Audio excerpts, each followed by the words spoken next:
Have you noticed that you own a lot less stuff than you used to? DVD collections are now Netflix, music collections are now Spotify, car collections are now Uber. Some publications think by 2030 you will own nothing. And not just because global warming means we'll be 10 feet underwater. This wasn't an accident, and it's all down to the subscription economy. Let's look at why every company from Adobe to Zoom wants to get a subscription from you rather than a sale, where this model came from, and the long-term problems in us not owning the things we need to actually exist. Part 1. Average customer value. Businesses only really care about 3 numbers: average lifetime value, average transactional value, and average purchase value.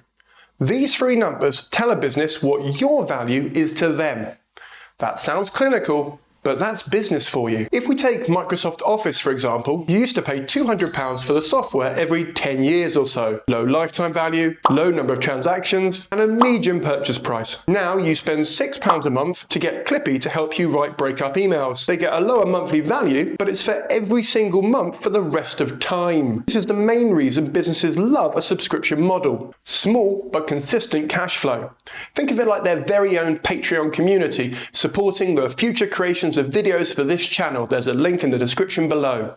But this model does have other advantages for businesses. Part 2. Other advantages for businesses. There's a terrible echo in here. They get regular, predictable income. They don't start from zero every month. They can work on sustaining their user base, hoping that their happiness with the service or product is the word of mouth marketing, which gets more people to sign up. And finally, once they're in, they're in. Once a service or product has become a habit, you can slightly increase the price by £1, and it looks a lot less than starting a whole new £10 subscription. It all comes down to 2 things. Firstly, predictability. Predictable income allows a business to know how much money they're going to get each month. It also allows them to reinvest in their product or service. And investors will pay a higher premium when they know they'll get a return on their investment, because the revenue is almost guaranteed. But above all, reoccurring sales of products or services breed familiarity, trust and routine. People are far more likely to stick with something that they just trust to do the job, even when there's a far better option available. Why do you think James Corden keeps getting work when Neil Patrick Harris is available? The actual fuck. Dating tip.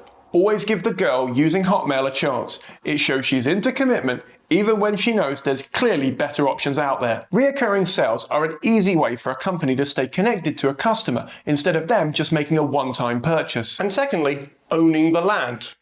The metaphorical land. In Spotify's case, the land is your music collection. Dead marketeer Felix Dennison said ownership is everything. Once you own something, it's yours. But when you rent something, it can be taken away from you at any point. I mean, technically, anything you own can be taken or stolen from you. Shut up, Kevin! So many companies are pitching the subscription model as a way to keep themselves more sustainable. As if we give a shit they're more sustainable. We want them to exist because we want their product or service, but by making us pay monthly, weekly, or daily to keep them afloat means, much like resentful parenting, the returns diminish and we're locked in supporting them. David Attenborough said, "If something can't be done forever, then by definition, it is unsustainable, bitches." And Simon Kane said, "Subscribe to my YouTube channel for more quality content."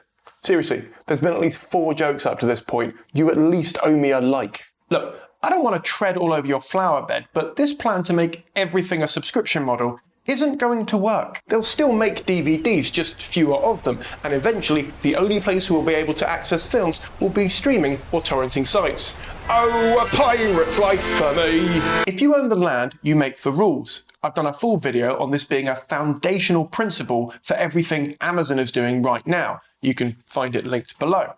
But this is where problems start to arise. See, by not owning the spaces that we communicate or socialise, we're restricted as to what we can say, do or see. But if we don't own the things, who does own the things? Part 3. The concept of ownership. In the future, you will own nothing and be happy. Currently, a lot of people are nailing the own nothing part of this equation. Now we just need to work on the being happy part. When you own something, it's yours. And I don't want to get into the metaphysical argument of, is everything borrowed? I came to this world with nothing, and I leave with nothing but love. Everything else is just horror. For this, we'll go with when you buy something, it's yours. You own it until you lose it, break it, or somebody steals it. Shut up, Barry! Because of a few hundred years of capitalism, People can't afford things like cars, food, or homes, but they still need them. As a result, capitalist companies have swooped in to help out, like Uber, Airbnb, and Foodly, my new crowd-funded food subscription service. For just £10 a month, I'll send you a carrot every single week, and you'll thank me for the privilege. For 10% off your first box, you can use the code SimonIsMyKing and the link in the description below. In the wider scheme, hedge funds and big institutions currently hold 3% of all single-family homes in the US, and they're buying more. There's a full video on the future of tech company towns linked below. Mark Twain once said, "Buy land because they aren't making any more of it." Oh yeah? Tell that to Jeff and his penis-shaped rocket. Look, I know I sound mad here, but in the near future, you won't even be able to heat your own arsehole on the way to work if companies like BMW get away with subscription models for seat warmers for cars that you've already paid for. What's next? Pay-as-you-go indicators? Part 4. Advantages for us. Subscription models are nothing new.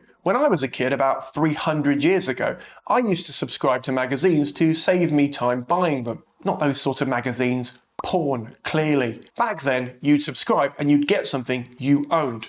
Now, you subscribe and you rent the product or service. And this is where the big problems are starting to arise. But much like Michael Jackson in the 1980s, it's not all bad.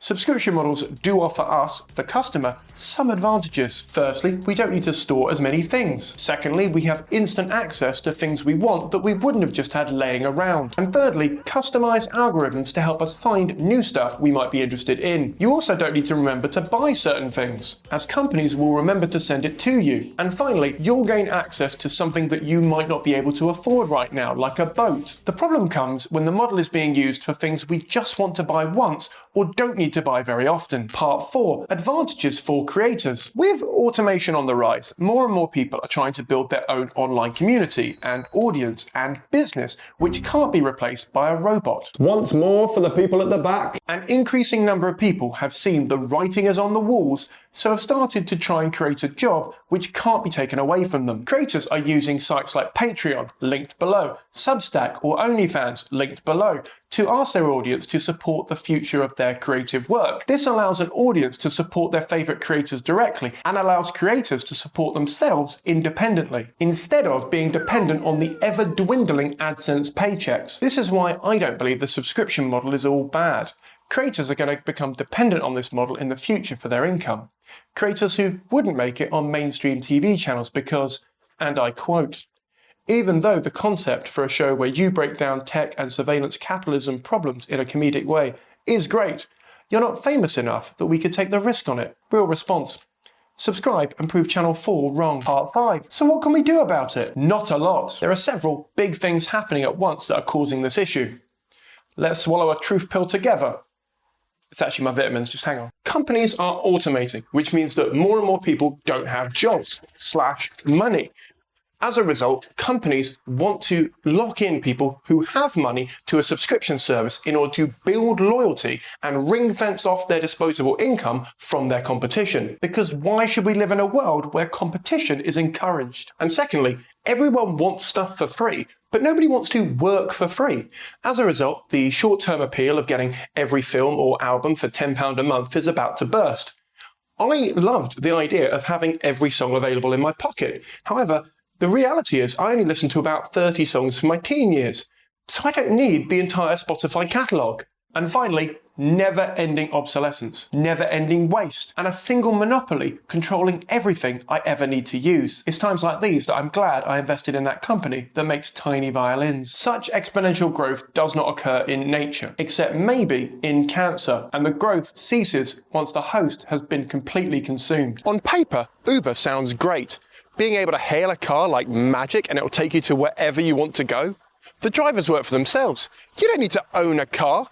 Everybody's happy. In reality, when self-driving cars become a thing, full video on that linked below, in order to remove the independent zero-hour drivers from the equation, much like our media and social media, 5 tech pros will own all the cars that a section of society is now dependent on. So, unless you're watching this video in 2050, that's where we are today. Our only option is to not use their subscription models, or we need regulation. There you go, you forced me into it. I don't want regulation. I just want to live in a world where the main aim of every tech startup isn't to become a monopoly and then sell out to a bigger monopoly. But here we are. Where to, Princess? McDonald's, please. It would be nice if we could trust corporations to do stuff that's ethical or morally right, or at the very least, let us buy the thing we want so we can keep our balls warm on the drive to work. But they won't, and they've proved this time and time again. In the future, you will own nothing and be happy, because you'll spend your life distracted in the metaverse, avoiding the reality hellhole we live in. If governments don't regulate, companies will continue to monopolise every area of our lives, and we'll end up owning nothing. With no things, we'll just have reoccurring monthly payments for the stuff we actually need to survive. And that doesn't sound that much fun to me. Godspeed. I'll see you all next week.